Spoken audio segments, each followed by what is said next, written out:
Baba Tialungu, Président Goulamali.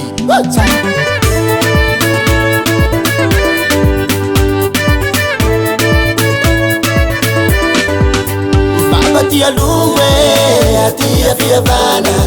Oh Baba Tialungu, atia filungua. Baba Tialungu, atia fiavana. Oh Baba Tialungu, atia filungua.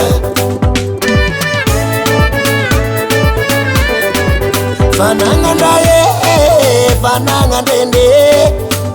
Azulabe, anoriga ituti tara.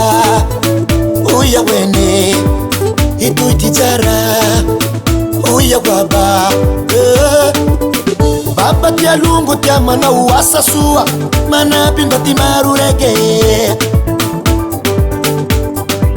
Oti mana vagava kulule la isua. Sua panga ireke malala tangange.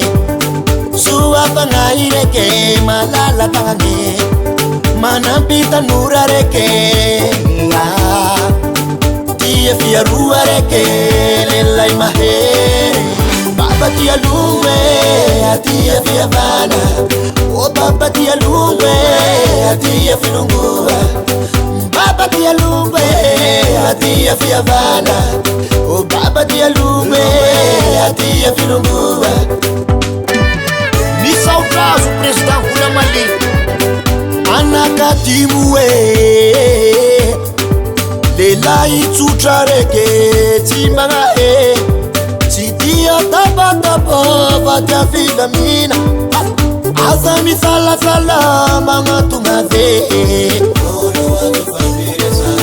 Baba Tialungu, Baba Tialungu, Tialungu, atia fiavana. Oh Baba Tialungu, atia filungua. Baba Tialungu, atia fiavana. Oh Baba Tialungu, atia filungua. Tia fia rua reke lela imahere.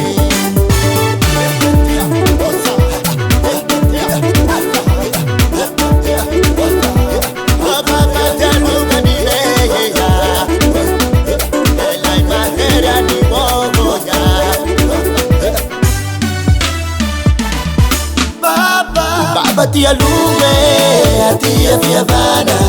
Oh Baba Tialungu, atia filungua. Baba Tialungu, atia fiavana. Oh Baba Tialungu, atia filungua. Tia fia rua reke lela imahere. Tia fia rua reke lela imahere. Hoya huaba. Lemi sautrazo Président Goulamali.